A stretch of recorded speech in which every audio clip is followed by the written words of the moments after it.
All right.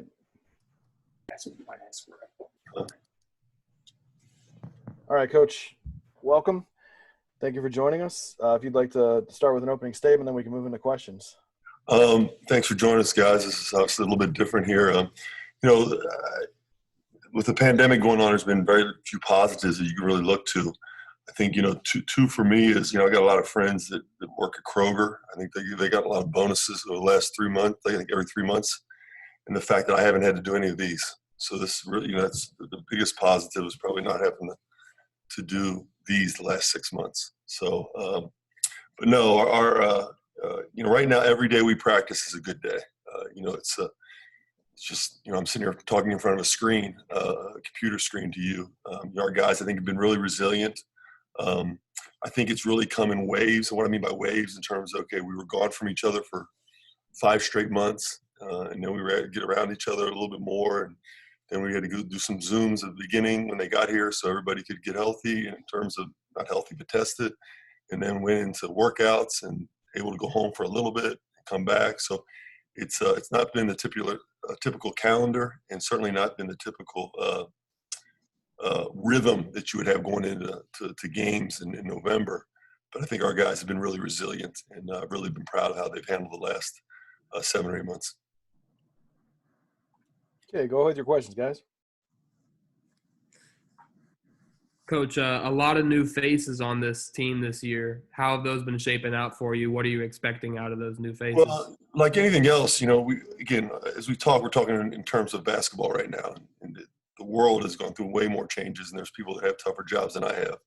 But speaking to our basketball team, not the greatest time to have a lot of new faces, just because of the inability to be around your guys for majority of the summer, and the inconsistencies of being around them, on an everyday basis sometimes. So that's the challenge we have. I think, veteran teams are really going to have an advantage here going into the season. But I do think our guys have done a pretty good job of, one, having an intensity and a focus about them every day in practice, and two, just trying to mesh personalities together. We try to do it on the court. We try to do it in a limited capacity off the court, because you really can't do a whole lot off the court. It's been a real challenge.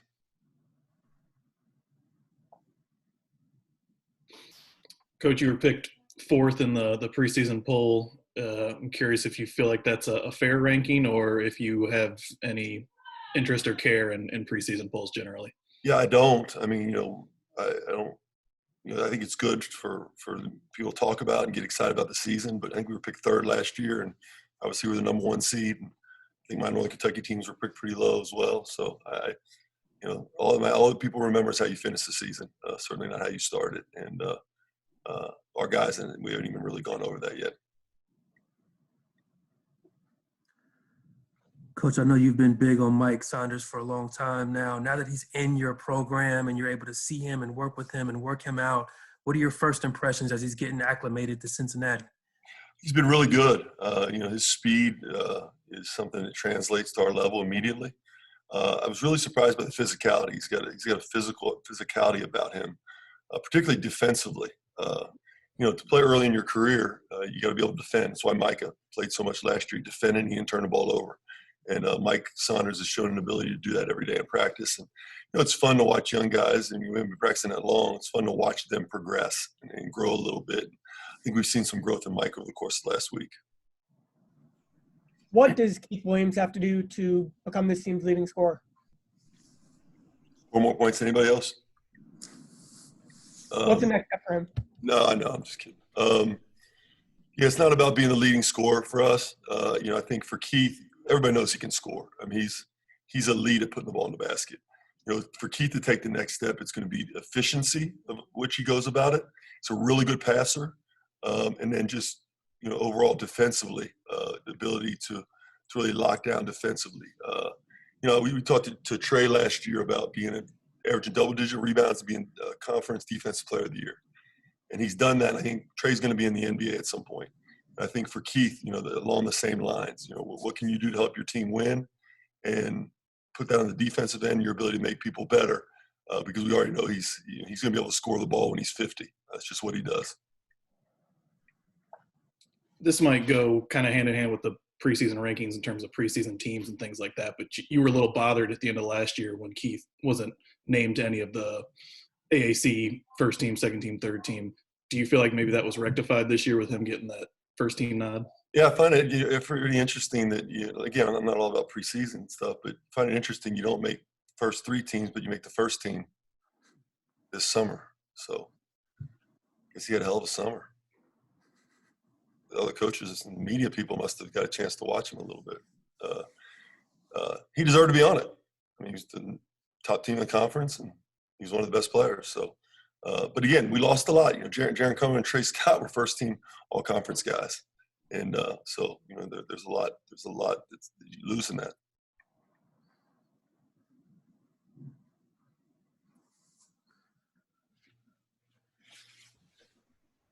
What did Chris and Keith learn from the NBA draft process, and how do you feel like that went for them?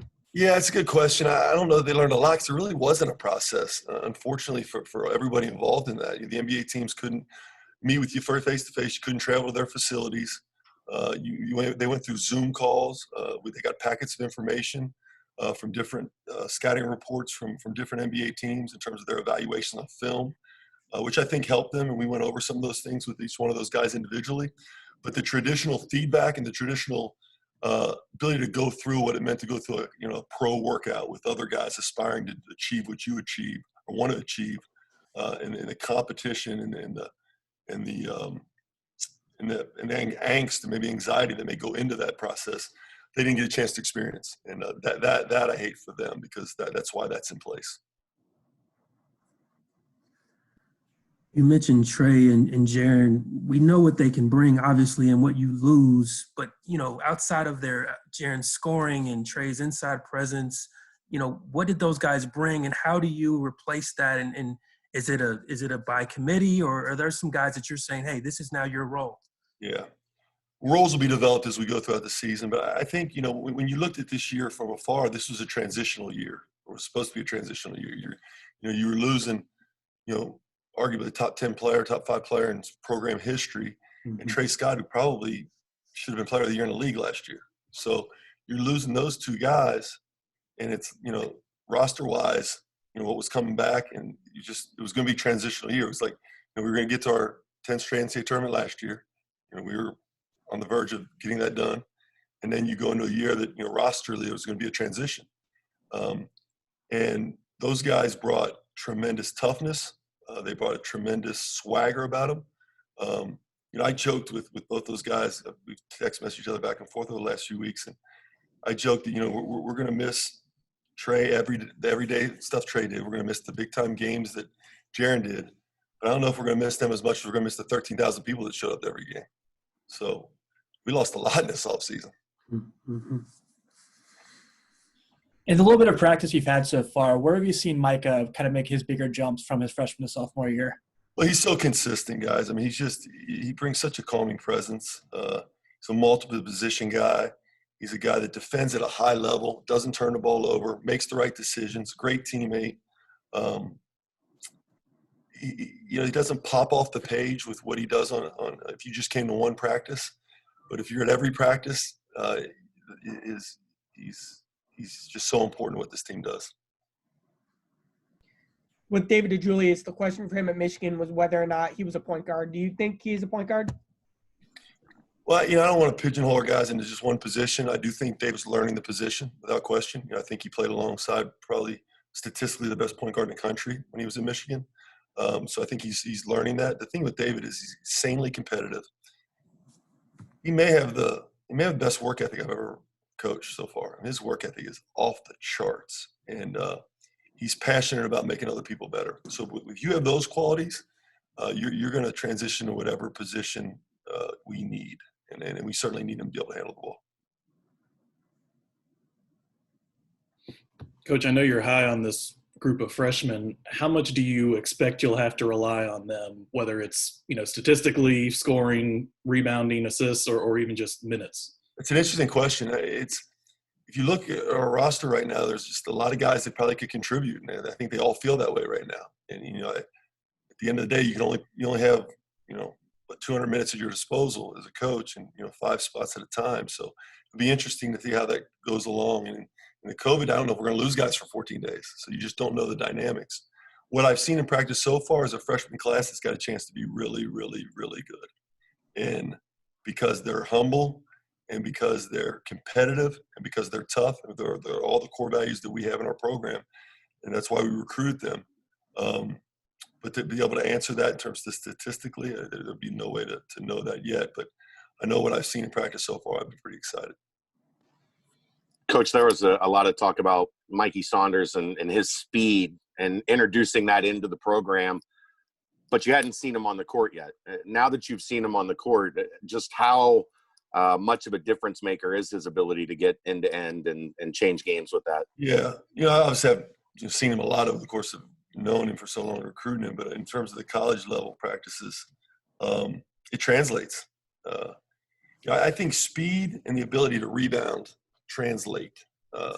Shot making doesn't always translate. The ability to consistently defend your position doesn't always translate. But that translates, and especially with his speed. And now it's just having to make the right decisions, which he's really doing a pretty good job of so far. What do you want your non-conference schedule to look like? Obviously, you're finalizing that now, but how many big tests do you want to see on that? I want to play as many as we can. That's my biggest concern. Going into it, we had a really, really heck of a non-conference schedule, and I still think we're going to be able to salvage one. Still remains to fully be seen. The NCAA hasn't told us what the selection committee hasn't told us what our metrics are.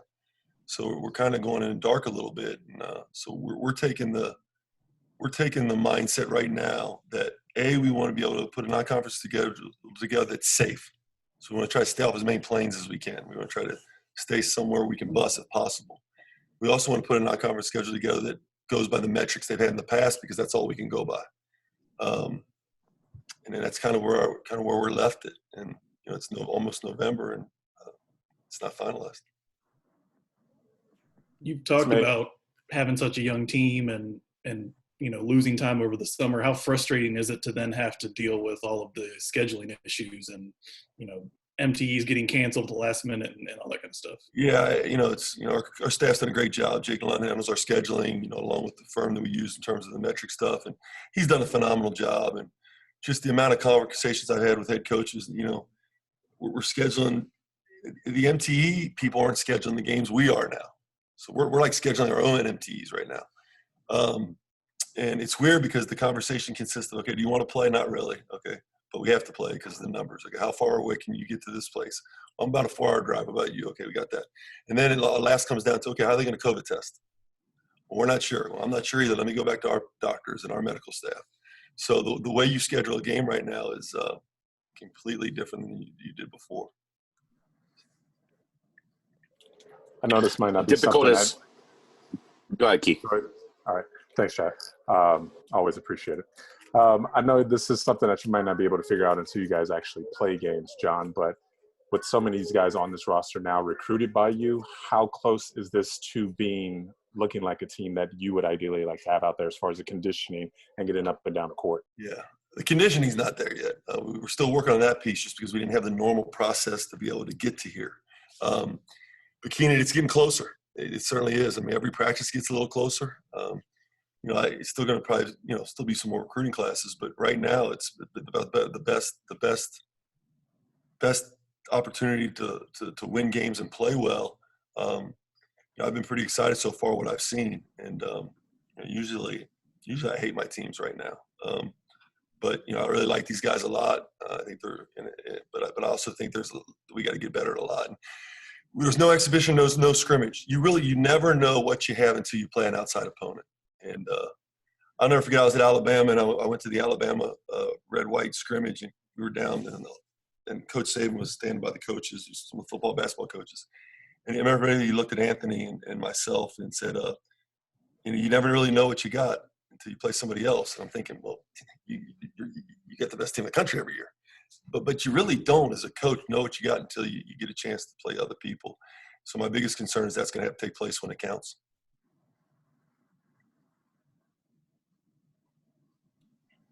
Anything else for Coach? Coach, the leadership question, losing Trey especially, we've heard that Rapp and David might be guys that step into that role. How difficult is it for a newcomer to work his way into a position of leadership, and especially with everything we've seen this offseason? Yeah, Chad, very difficult. It speaks to Rapp and David's character that they've been able to achieve as much leadership as they have to this extent. Big reason why we signed those guys, because they'd experienced college basketball and they understood it. And but they didn't understand our system and our vernacular and how we do things in our culture, which we're still building. So for those guys, I've been really impressed by what they've brought. But at the same time, we're just not around each other a lot. So the nuances that it takes to be a good basketball team, you don't have that. You're not connected in the way that you were. I really feel bad for our freshmen because they're not experienced what college life's like or the connectivity that takes place with the team at this point. So big challenges there from leadership. So that's why I just think teams with veteran leadership and veteran teams. I think you see with our football team. I mean, our football team's awesome, and they've got continuity of leadership. They've got continuity of roster, and you said Saturday night at my house, they were a hell of a lot of fun to watch.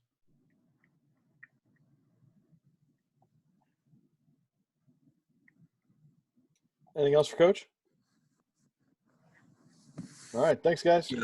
Thanks, Coach. Thank you, Coach.